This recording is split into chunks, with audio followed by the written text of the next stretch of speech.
I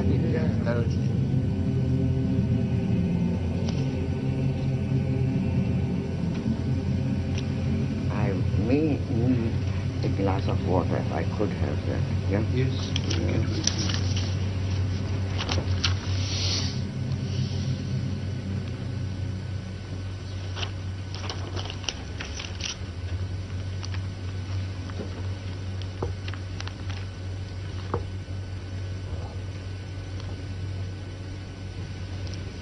Vous êtes arrivé dans ce pays en 1941, vous veniez d'Europe, vous y vivez donc depuis 32 ans. Quand vous arrivez en Europe, quelle est votre impression dominante? Mon impression dominante, well, see, this is not a nation state. America is not a nation state. Mon impression dominante, c'est que l'Amérique n'est pas un État-nation. Et les Européens ont beaucoup de mal à comprendre ce simple fait qu'ils devraient pourtant théoriquement connaître.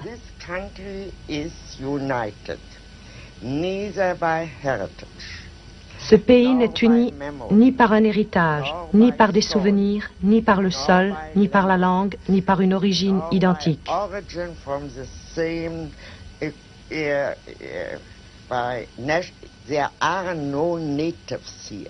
Il n'y a pas d'Américains authentiques ici, les Indiens mis à part. Tout le reste, ce sont des citoyens, et ces citoyens ne sont unis que par une seule chose, et c'est beaucoup. On devient citoyen des États-Unis par simple acceptation de la Constitution.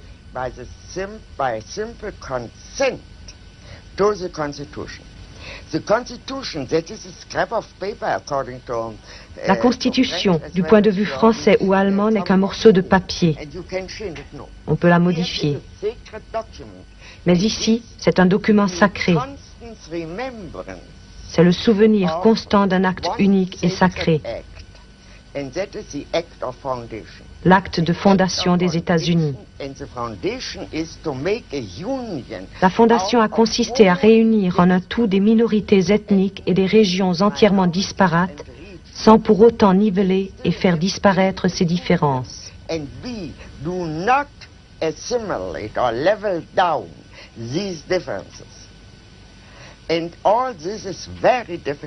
Tout cela est très difficile à comprendre pour un étranger.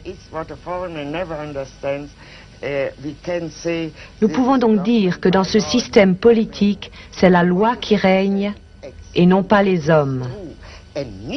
Jusqu'à quel point ceci est vrai et a besoin d'être vrai pour le bien du pays, j'ai failli dire de la nation, pour le bien de l'ensemble des États-Unis d'Amérique, pour la République, à vrai dire. Durant les 10 années qui viennent de s'écouler, l'Amérique a connu une vague de violence politique marquée par l'assassinat du président, de son frère, par la guerre du Vietnam, par l'affaire du Watergate. Pourquoi l'Amérique peut-elle surmonter des crises qui, en Europe, auraient abouti à des changements de régime, voire à des troubles intérieurs très graves?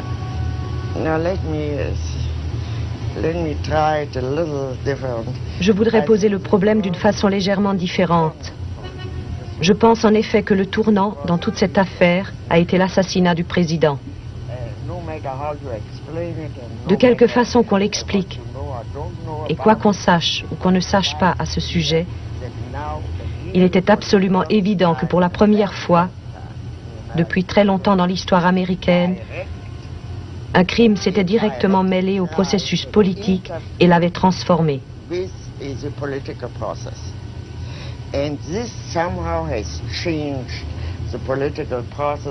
Vous savez que d'autres assassinats ont suivi.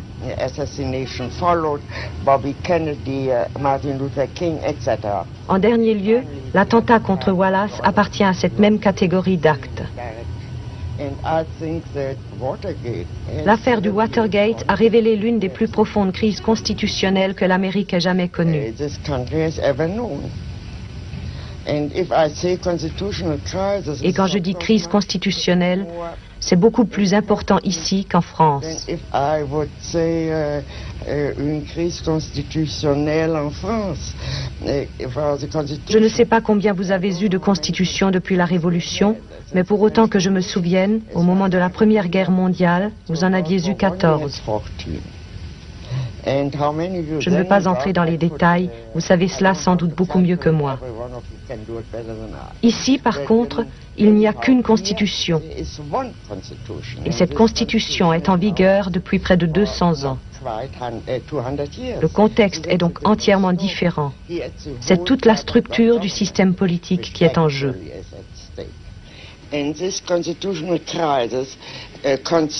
Cette crise constitutionnelle représente pour la première fois aux États-Unis un conflit ouvert entre le législatif et l'exécutif.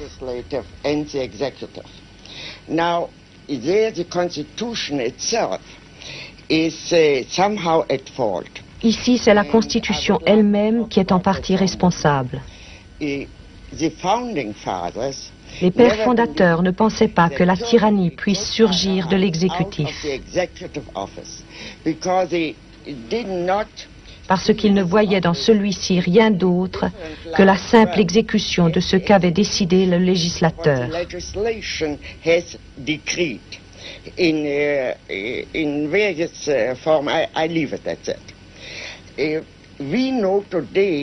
Nous savons aujourd'hui que le plus grand danger de tyrannie vient de l'exécutif.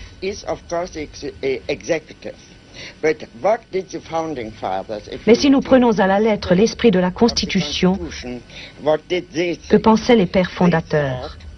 Ils pensaient s'être libérés d'abord de la domination de la majorité. C'est pourquoi ce serait une grave erreur de penser que ce que nous avons est une démocratie.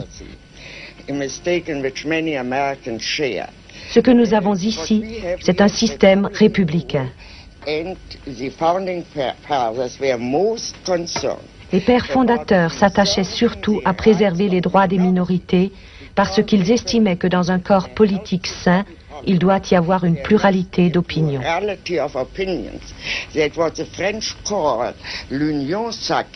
Ce que les Français appellent l'union sacrée était précisément pour eux ce dont il ne fallait pas. Ce serait déjà une sorte de tyrannie et le tyran pourrait très bien être une majorité.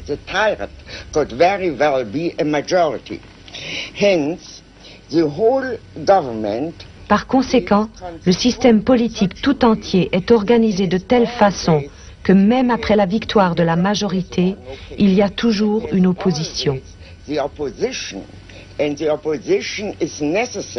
Cette opposition est nécessaire car elle représente les opinions légitimes d'une ou de plusieurs minorités.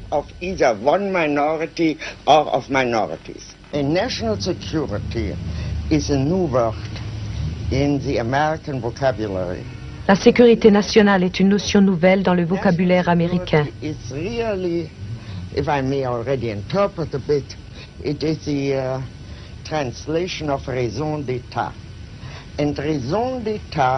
Cette notion de raison d'État n'a jamais joué aucun rôle en Amérique.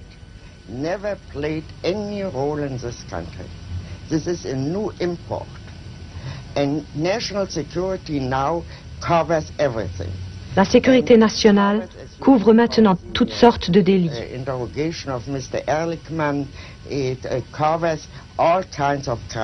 Par exemple, le président a tous les droits. Il est au-dessus de la loi.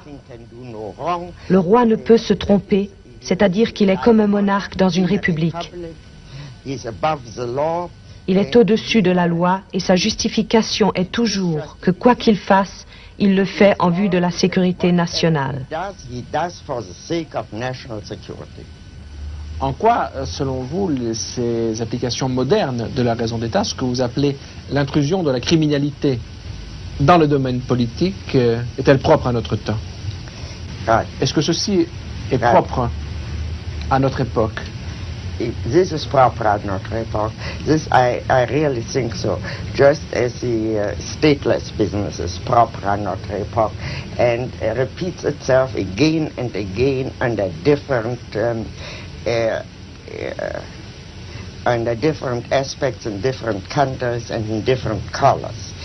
But if we come to these general questions, what is also proper à notre époque?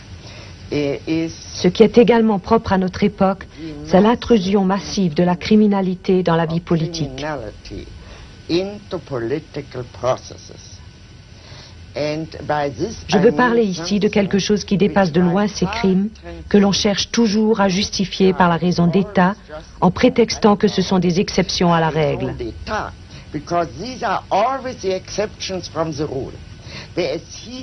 Ici, au contraire, nous sommes soudain confrontés avec un style d'action politique qui est en lui-même criminel. Ce n'est plus une exception à la règle. Ils ne disent pas « nous sommes dans une situation d'une telle urgence qu'il nous faut brancher tout le monde sur une table d'écoute ».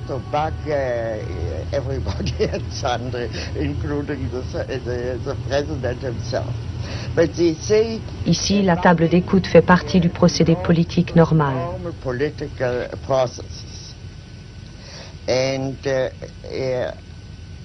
the same as they don't say we will once burglar. Ils ne disent pas non plus nous cambriolons exceptionnellement les bureaux d'un psychiatre et nous ne le ferons jamais plus. And never again. By no means. Absolument pas. But they say this is absolutely legitimate. Ils affirment au contraire qu'une telle effraction est absolument légitime. So this is this whole Cette affaire de sécurité nationale provient directement de la notion de raison d'État. Cette notion de sécurité nationale que l'on invoque est directement importée d'Europe centrale. Bien sûr, les Allemands, les Français et les Italiens la reconnaissent comme entièrement justifiée parce qu'ils ont toujours vécu sous cette règle. Mais c'était précisément l'héritage européen que la révolution américaine avait l'intention de briser.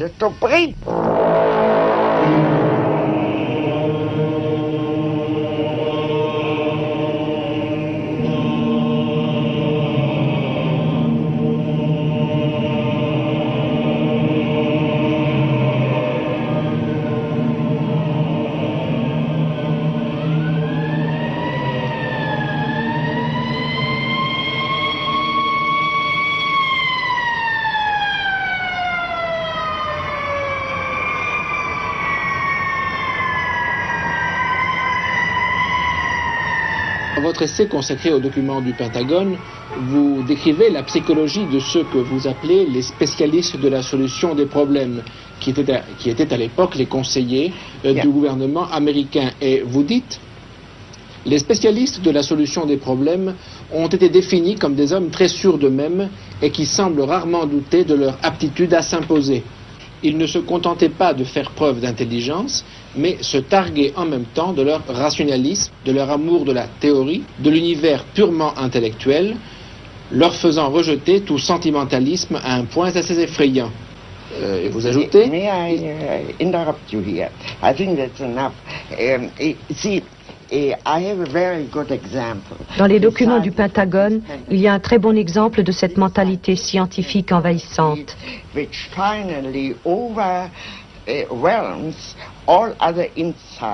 Vous connaissez la théorie des dominos, qui était la théorie officielle tout au long de la guerre froide de 1950 à 1969.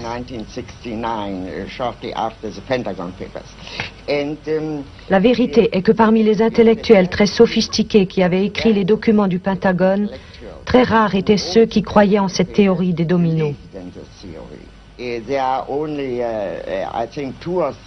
Au plus haut poste du gouvernement, il n'y avait que 2 ou 3 personnes qui y croyaient vraiment. Et ce n'était pas exactement parmi les plus intelligents.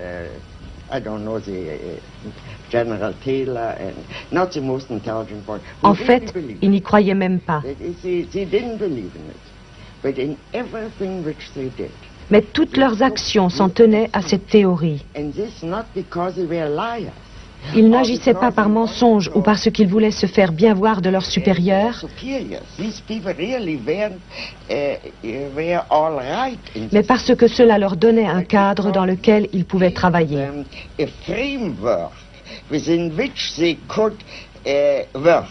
Ils avaient adopté ce cadre tout en sachant qu'il était en contradiction avec les événements et les analyses qui leur prouvaient chaque matin que ce point de vue était tout simplement faux.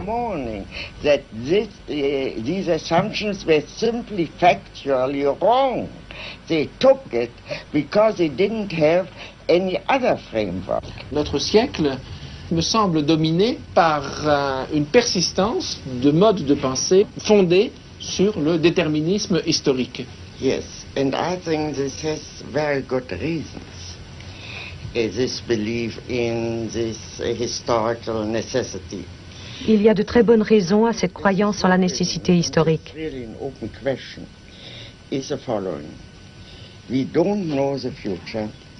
Nous ne connaissons pas l'avenir. Tout le monde agit en vue de l'avenir et personne ne sait ce qu'il fait parce que l'avenir se fait.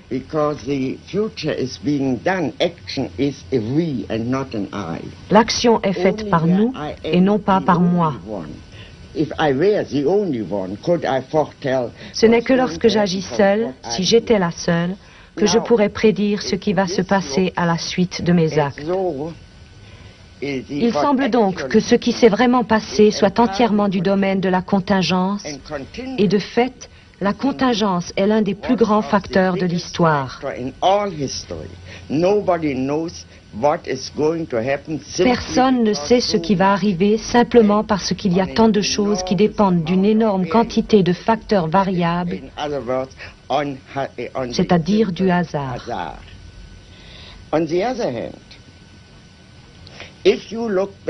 Par contre, si l'on regarde l'histoire, rétrospectivement, on peut dire que l'histoire est logique.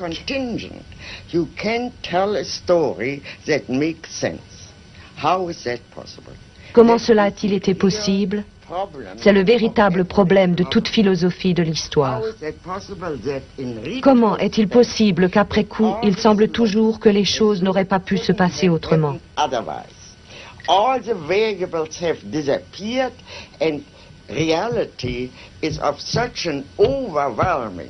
La réalité a un impact si puissant que nous ne pouvons pas prendre la peine d'envisager une variété infinie de possibilités.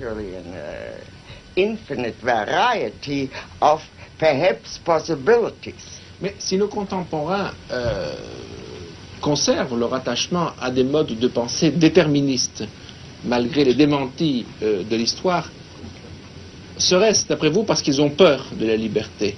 Parce qu'ils ont peur de l'imprévu? Mais ils ne le disent pas.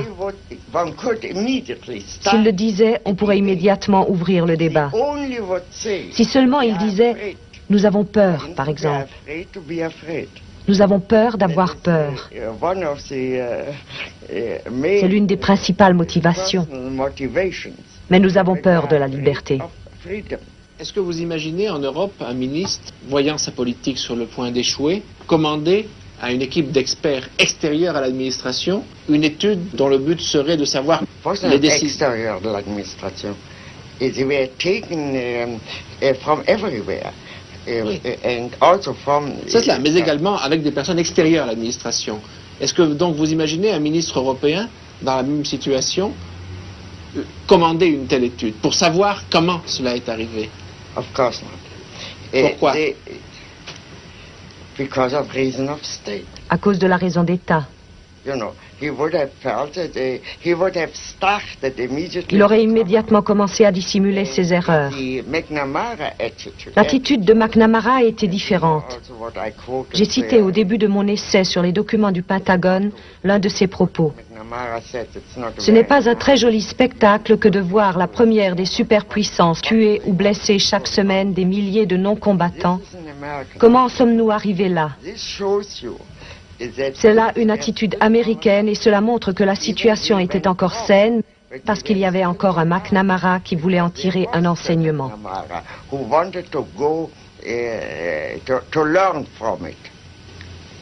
Pensez-vous que actuellement les dirigeants américains placés devant d'autres situations aient encore l'envie de savoir? No. I don't think that a single one is left. I don't know. No, I take that back.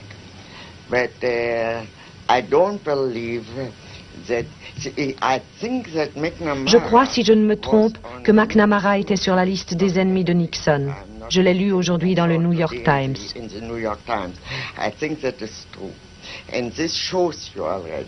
Cela vous montre déjà que toute cette attitude n'existe plus dans la vie politique américaine au niveau le plus élevé.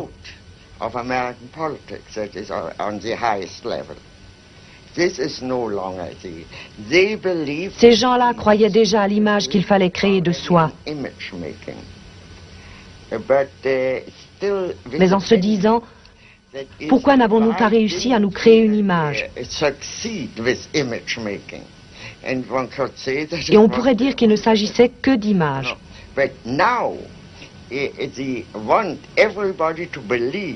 Mais maintenant, ils veulent que tout le monde croie à leur image et que personne ne regarde au-delà. Nous entrons alors dans un univers politique tout à fait différent.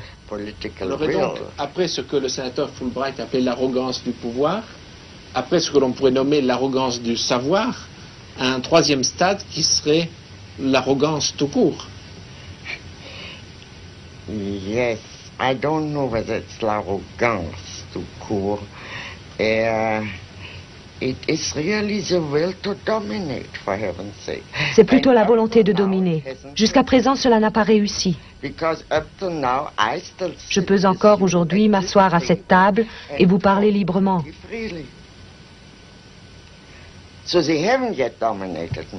Donc ils ne m'ont pas encore dominé et je n'ai pas peur.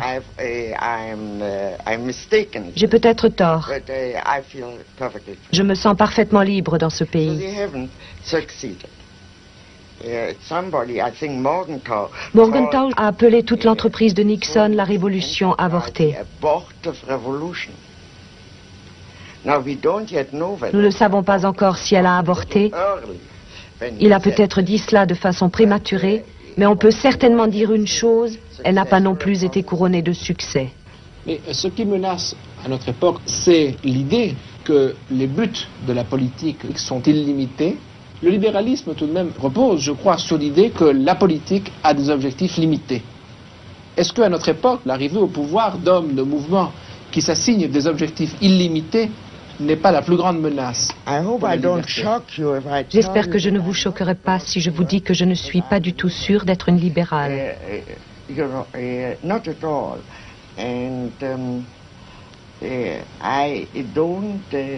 Je n'ai vraiment aucun credo en la matière. Je ne professe pas de philosophie politique que je pourrais résumer par un terme en isme.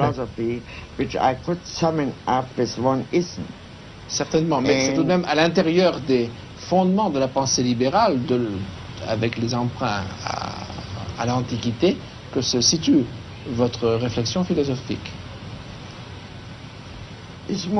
Diriez-vous que Montesquieu est un libéral? Would you say that, all the people whom I take into account throughout the Middle Age, moi je me sers où je peux, and I take whatever I can. Je prends ce que je peux et ce qui me convient. That is, I do no longer believe that I think one of the great advantages. L'un des grands avantages de notre temps, c'est ce qu'a dit René Char. You know what René Char said, notre héritage n'est garanti par aucun testament. Précédé par aucun testament. N'est précédé par aucun testament. This means we are entirely free. Cela veut dire que nous sommes entièrement libres d'utiliser où que nous le voulions les expériences et les pensées du passé. The experiences and the thoughts Mais est-ce que cette of liberté... our past. Mais est-ce que cette liberté extrême ne risque pas d'effrayer beaucoup de nos contemporains qui préféreraient trouver toute prête une théorie, une idéologie et être en mesure de l'appliquer? Cette liberté Cette liberté que vous définissez, cela risque d'être la liberté de quelques-uns, de ceux qui auront la force d'inventer de nouveaux modes de pensée. Non, non. It rests only on a conviction. Elle ne repose que sur la conviction que chaque être humain, en tant qu'être pensant, peut réfléchir aussi bien que moi et peut former son propre jugement s'il le veut. And can therefore judge for himself if he wants to. How I can Ce que je ne sais pas, c'est comment faire naître ce désir en lui. This I don't know. That is, I am not the only thing which can help us, I think, is really to réfléchir. And to think always means to think. Réfléchir, cela signifie de toujours penser de manière critique. Et penser de manière critique, cela signifie que chaque pensée sape ce qu'il y a en fait de règles rigides et de convictions générales. Rigid rules, general convictions, etc. Everything which happens in thinking is tout ce qui se passe lorsqu'on pense est soumis à un examen critique, c'est-à-dire qu'il n'existe pas de pensée dangereuse pour la simple raison que le fait de penser est en lui-même une entreprise très dangereuse. How I can convince, I think non-thinking is even more dangerous. Mais ne pas penser est encore plus dangereux. But I would say not thinking and not ne pas réfléchir, c'est plus dangereux encore. Revenons à ce mot de René Char. Notre héritage n'est précédé d'aucun testament. Quel est d'après vous l'héritage du XXe siècle? We are still there. Vous êtes jeune, je suis âgé, mais nous sommes encore là tous les deux pour leur laisser quelque chose. Justement, que laisserons-nous au XXIe siècle? Nous sommes les trois quarts du siècle sont déjà écoulés. I have no idea. I'm pretty sure that modern art, je suis à peu près certaine qu'il y aura l'art moderne, qui stagne plutôt actuellement.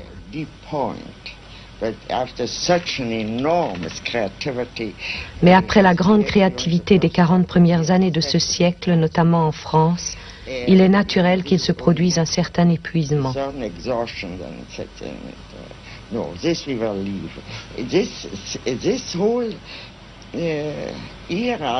Ce XXe siècle sera probablement l'un des grands siècles de l'histoire, mais pas en politique. Vous parliez de... Et l'Amérique? No. Pourquoi? You know, this country, you need a certain amount of tradition. Il n'y a pas de tradition artistique américaine? No, not a great one. A great one in poetry. En poésie, oui. In novels.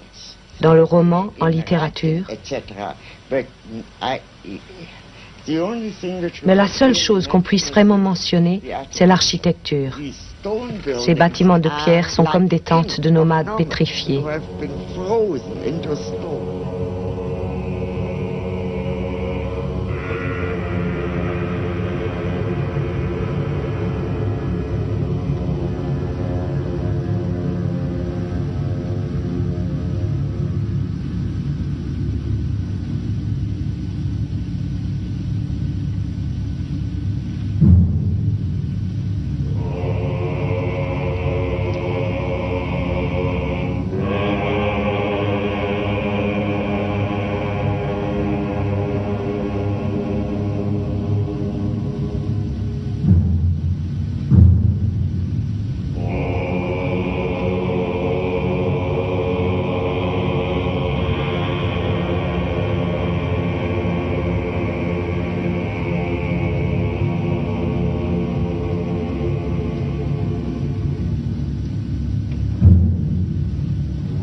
Vous avez traité à plusieurs reprises dans votre œuvre de l'histoire moderne des Juifs et de l'antisémitisme.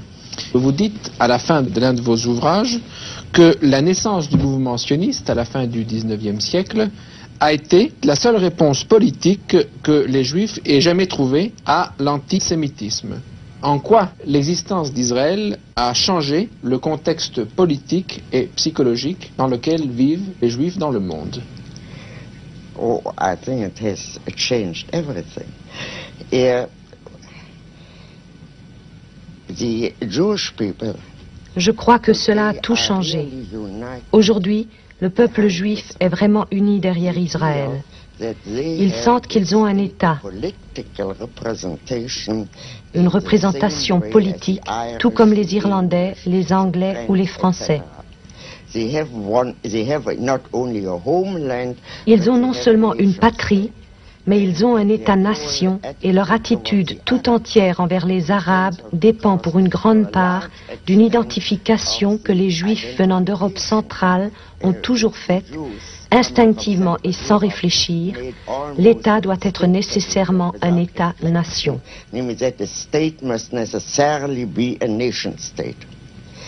Now, this has, that is the whole relationship between diaspora and Israel. Les relations entre la diaspora et Israël, ou ce qui antérieurement était la Palestine, ont changé parce qu'Israël n'est plus simplement un refuge pour juifs polonais.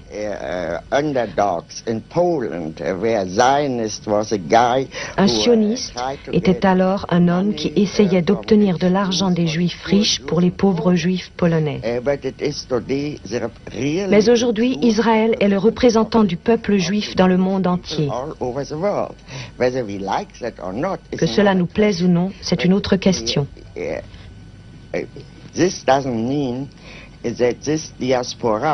Cela ne signifie pas que le judaïsme de la diaspora doit toujours être du même avis que le gouvernement israélien. Ce n'est pas une question de gouvernement, c'est une question d'État. Tant que cet État existera, il sera évidemment ce qui nous représente aux yeux du monde. Justement, un auteur français, Georges Friedman, a écrit il y a une dizaine d'années un livre intitulé « Fin du peuple juif », point d'interrogation, où il concluait qu'à l'avenir, il y aurait d'un côté un nouvel État-nation israélienne et de l'autre côté, dans les pays de la diaspora, des juifs qui s'assimileraient et perdraient peu à peu leurs caractéristiques propres. Cette hypothèse sounds very plausible, and I think it's quite wrong. Cette hypothèse semble très plausible et je crois qu'elle est tout à fait fausse. Dans l'Antiquité, lorsque l'État juif existait encore, il y avait déjà une grande diaspora juive. Au cours des siècles, à travers un très grand nombre de formes différentes de gouvernement et d'État, les Juifs, le seul peuple de l'Antiquité qui ait survécu à travers les millénaires, n'ont jamais été assimilés.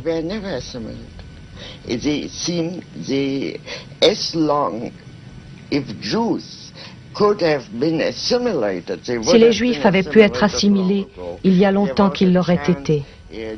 Il y a eu une occasion pendant la période espagnole, il y en a eu une autre pendant la période romaine,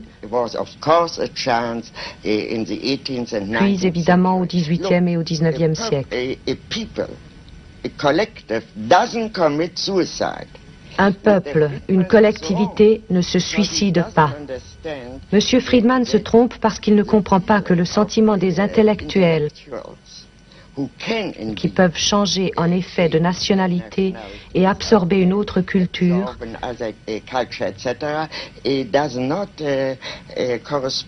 ne correspond pas au sentiment du peuple dans son ensemble et particulièrement pas à celui d'un peuple qui a été créé par des lois que nous connaissons. Que signifie pour les Juifs l'assimilation dans la société américaine? Well, in the sense in which we spoke of assimilated Jewry, il n'y a pas d'assimilation à une culture. To the surrounding culture doesn't exist. Would you kindly tell me to Voulez-vous avoir l'obligeance de me dire à quoi les Juifs devraient s'assimiler ici? Aux Anglais, aux Irlandais, aux Allemands, aux Français? Alors, lorsque l'on dit que les Juifs américains sont très américanisés, non seulement américains, mais américanisés, à quoi fait-on allusion? One means is a way of life. Tous ces juifs sont d'excellents citoyens américains.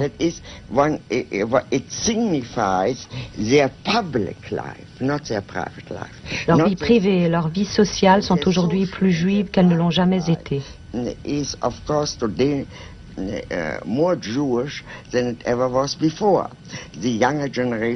Ainsi, un grand nombre de jeunes apprennent l'hébreu, même si leurs parents l'ont oublié depuis longtemps.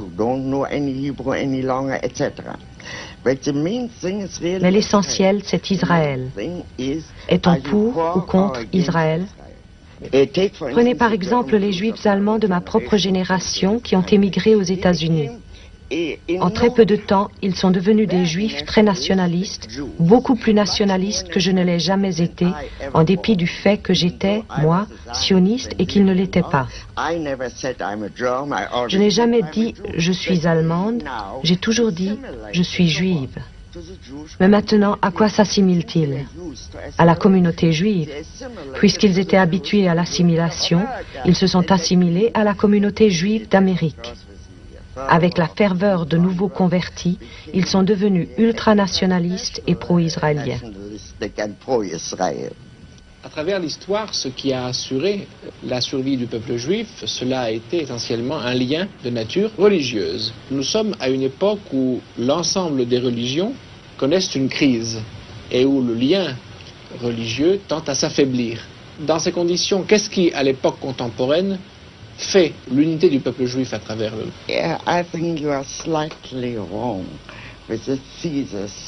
Je crois qu'ici, vous vous trompez légèrement. Lorsque vous dites religion, vous pensez évidemment à la religion chrétienne qui est un credo, une croyance, une foi.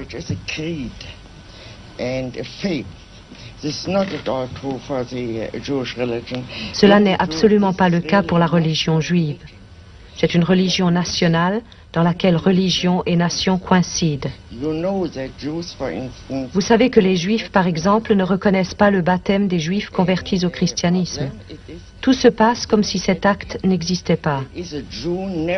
D'après la loi juive, un Juif reste toujours Juif. La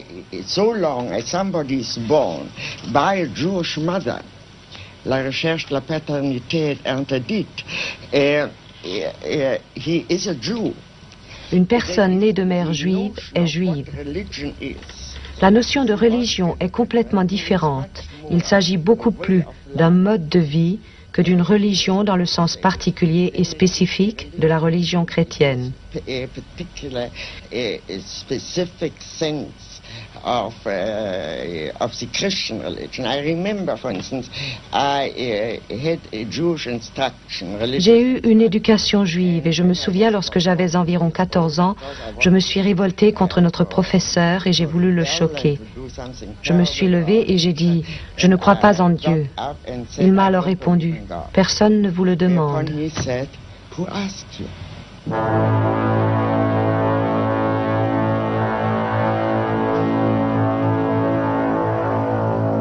Votre premier livre, publié en 1951, a pour titre « Les origines du totalitarisme ». Dans ce livre, vous avez voulu non seulement décrire un phénomène, mais aussi l'expliquer. D'où cette question, qu'est-ce pour vous que le totalitarisme? Oui, enfin, let me start with making certain distinctions. Je voudrais commencer par faire certaines distinctions sur lesquelles tout le monde n'est pas d'accord. Tout d'abord, une dictature totalitaire n'est ni une simple dictature, ni une simple tyrannie.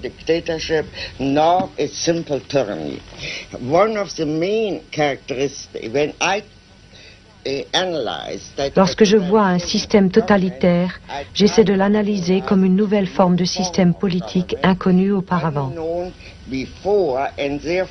Pour cela, j'essaie d'énumérer ses caractéristiques principales.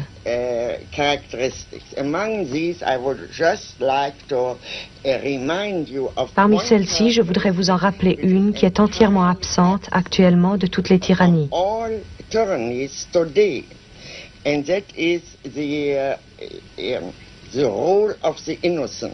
Il s'agit du rôle des innocents, des victimes innocentes. Sous Staline, il n'était pas nécessaire de faire quoi que ce soit pour être déporté ou pour être exécuté.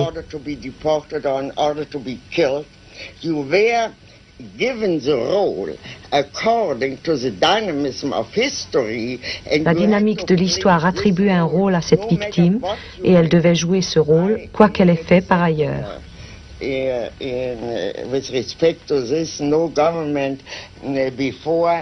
Auparavant, aucun gouvernement n'a tué des gens pour avoir dit oui. Généralement, un gouvernement ou un tyran tuait les gens parce qu'ils disaient non. Now, I was reminded by a friend that something very similar. Un de mes amis m'a rappelé qu'une idée très similaire avait été énoncée en Chine il y a plusieurs siècles. Les hommes qui ont l'impertinence d'approuver ne valent pas mieux que ceux qui désobéissent et s'opposent. And this, of course, is the quintessential sign of totalitarianism. C'est là, bien évidemment, l'essence du totalitarisme. Le fait qu'il y ait une totale domination de l'homme par l'homme. Now, in this sense, there is no totalitarianism today. En ce sens, il n'y a pas aujourd'hui de totalitarisme, même en Russie, où règne pourtant la pire des tyrannies que nous ayons jamais connues. Il faut faire quelque chose pour qu'on vous envoie en exil ou dans un camp de travail ou dans un asile psychiatrique.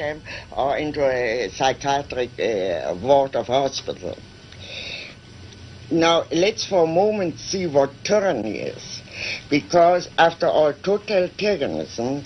Les régimes totalitaires sont toujours nés lorsque la majorité des pays européens étaient déjà soumis à une dictature.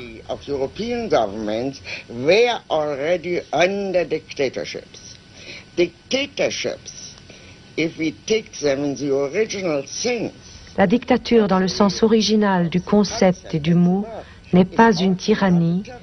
C'est une suspension temporaire des lois en cas d'urgence, généralement pendant une guerre ou une guerre civile.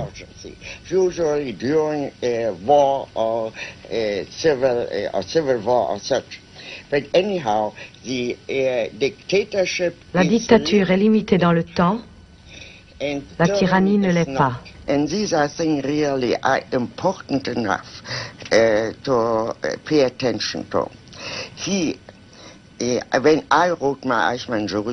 Lorsque j'ai écrit mon livre sur Eichmann à Jérusalem, l'un de mes principaux objectifs était de détruire la légende de la grandeur du mal, de la force démoniaque.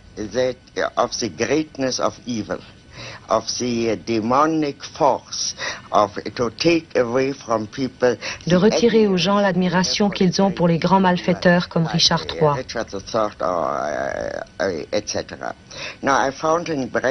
J'ai trouvé dans Brecht la réflexion suivante. Les grands criminels politiques doivent à tout prix être mis à nu et surtout être livrés au ridicule.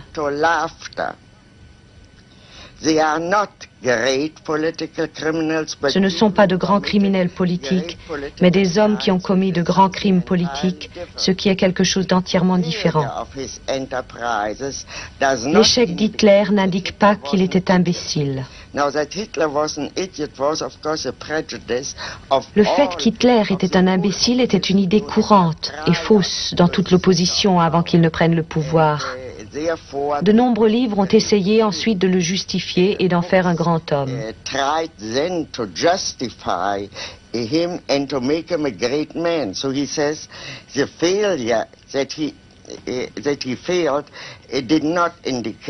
Le fait qu'il ait échoué n'indique pas qu'Hitler était un imbécile et l'envergure de ses entreprises n'en fait pas un grand homme. Ce n'est ni l'un ni l'autre, c'est-à-dire que toute cette notion de grandeur n'a pas d'application. Si les classes dirigeantes, dit Brecht, permettent à un petit escroc de devenir un grand escroc, il n'a pas droit à une position dans l'histoire. C'est-à-dire que le fait qu'il devienne un grand escroc et que ce qu'il fait a des conséquences graves ne le grandit pas. Puis il dit, sur un plan général et de façon abrupte, on peut dire que la tragédie traite des souffrances de l'humanité d'une façon moins sérieuse que la comédie.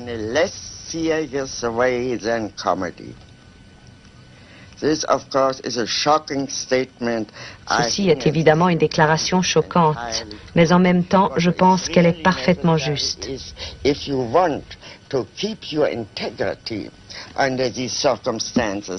l'on veut garder son intégrité en de telles circonstances, on ne peut le faire que si l'on se souvient, quoi qu'il fasse, et même s'il a tué 10 millions de personnes, ce n'est qu'un clown. Lorsque vous avez publié votre livre sur le procès Eichmann, cet ouvrage a provoqué des réactions très violentes. Pourquoi cette réaction? Well, as I said before, this controversy was partly caused. Cette controverse était due en partie au fait que j'avais attaqué la bureaucratie. Si l'on attaque une bureaucratie, il faut s'attendre à ce qu'elle se défende, qu'elle vous attaque, qu'elle essaie de vous rendre la vie impossible.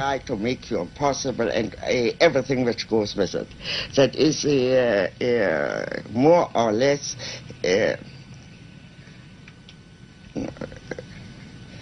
dirty political business. C'est plus ou moins une vilaine affaire politique. Cela, je pouvais le comprendre. Mais supposons qu'il n'ait pas organisé cette campagne. Malgré cela, l'opposition à ce livre aurait été très forte parce que des Juifs ont été offensés, et par là, je veux dire des personnes que je respecte vraiment et que je peux comprendre. Ils étaient surtout offensés par ce que dit Brecht, par le rire.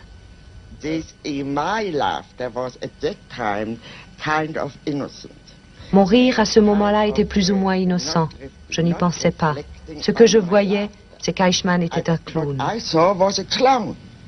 So Eichmann, for instance, was bothered never by anything which he had done to the Jews. Eichmann, par exemple, ne s'est jamais reproché ce qu'il avait fait aux Juifs. Il se reprochait un incident.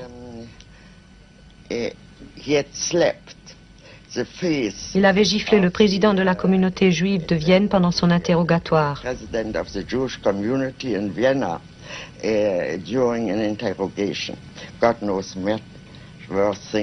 Dieu sait que bien des gens subissaient des traitements pires que celui-là. Pourtant, Eichmann ne se l'est jamais pardonné. Il avait cédé à une impulsion et il pensait que c'était très mal d'avoir perdu son sang-froid.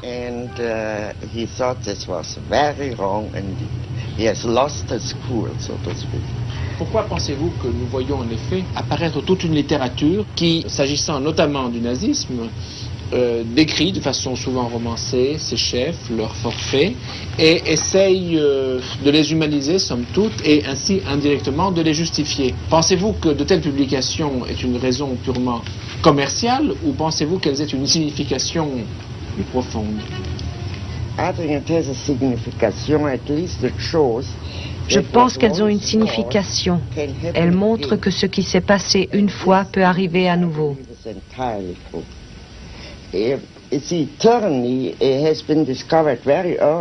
La tyrannie est connue depuis très longtemps.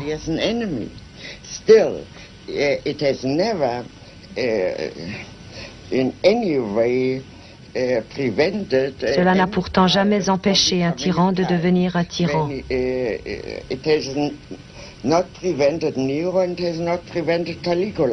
Cela n'a empêché ni Néron ni Caligula. Et Néron et Caligula n'ont pas empêché des exemples récents tels que l'intrusion massive de la criminalité dans la vie politique. Qu'en pensez-vous que...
I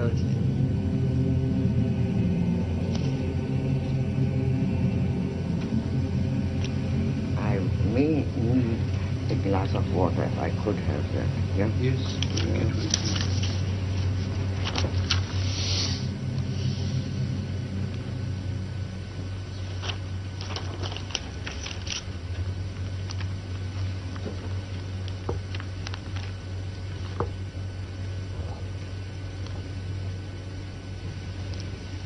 Vous êtes arrivé dans ce pays en 1941, vous veniez d'Europe, vous y vivez donc depuis 32 ans.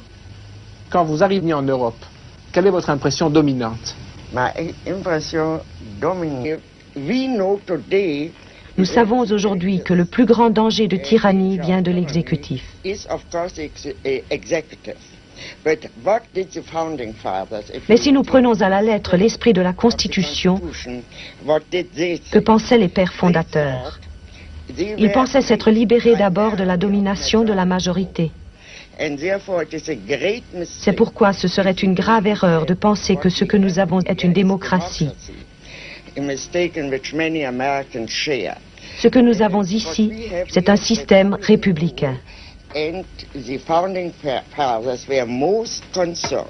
Les pères fondateurs s'attachaient surtout à préserver les droits des minorités parce qu'ils estimaient que dans un corps politique sain, il doit y avoir une pluralité d'opinions. Plurality of opinions.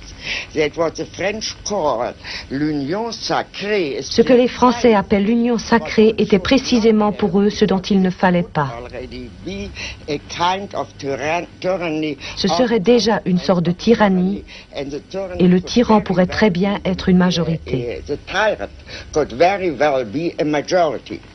Hence, the whole government Par conséquent, le système politique tout entier est organisé de telle façon que même après la victoire de la majorité, il y a toujours une opposition. The opposition, and the opposition is necessary. Cette opposition est nécessaire car elle représente les opinions légitimes d'une ou de plusieurs minorités. Of either one minority or of minorities. A national security is a new word in the American vocabulary. La sécurité nationale est une notion. And mon impression dominante. Well, see, this is not a nation state. America is not a nation state. Mon impression dominante, c'est que l'Amérique n'est pas un État-nation. Et les Européens ont beaucoup de mal à comprendre ce simple fait qu'ils devraient pourtant théoriquement connaître. This country is united, neither by heritage. Ce pays n'est uni ni par un héritage, ni par des souvenirs, ni par le sol, ni par la langue, ni par une origine identique. Origin from the same, there are no natives here. Il n'y a pas d'Américains authentiques ici, les Indiens mis à part. Tout le reste, ce sont des citoyens, et ces citoyens ne sont unis que par une seule chose, et c'est beaucoup. On devient citoyen des États-Unis par simple acceptation de la Constitution. By simple consent to the Constitution.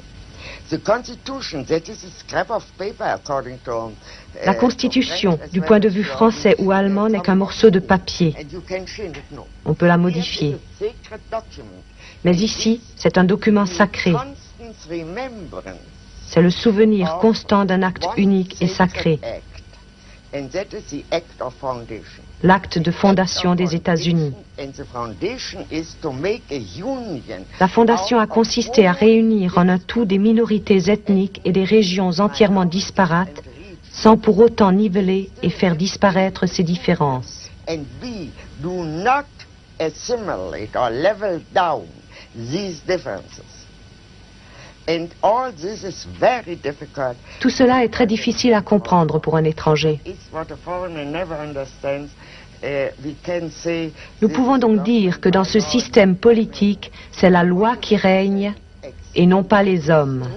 and needs to be Jusqu'à quel point ceci est vrai et a besoin d'être vrai pour le bien du pays, j'ai failli dire de la nation, pour le bien de l'ensemble des États-Unis d'Amérique, pour la République, à vrai dire. Durant les 10 années qui viennent de s'écouler, l'Amérique a connu une vague de violence politique marquée par l'assassinat du président, de son frère, par la guerre du Vietnam, par l'affaire du Watergate. Pourquoi l'Amérique peut-elle surmonter des crises qui, en Europe, auraient abouti à des changements de régime, voire à des troubles intérieurs très graves?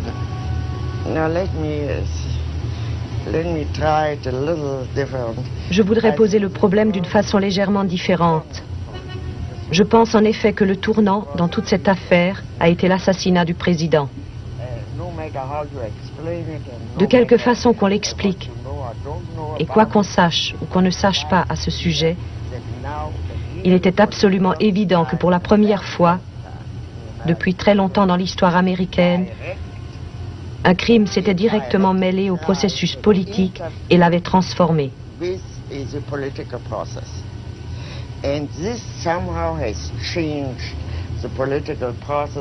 Vous savez que d'autres assassinats ont suivi.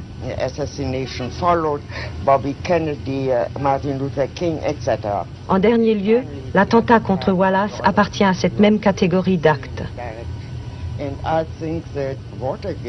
L'affaire du Watergate a révélé l'une des plus profondes crises constitutionnelles que l'Amérique ait jamais connues.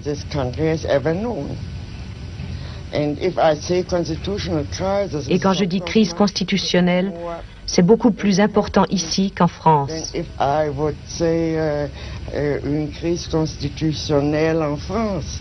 Je ne sais pas combien vous avez eu de constitutions depuis la Révolution, mais pour autant que je me souvienne, au moment de la Première Guerre mondiale, vous en aviez eu 14.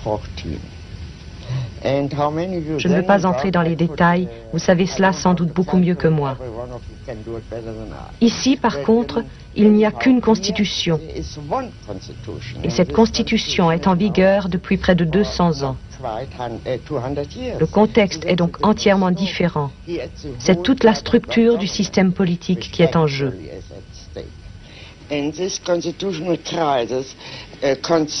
Cette crise constitutionnelle représente pour la première fois aux États-Unis un conflit ouvert entre le législatif et l'exécutif.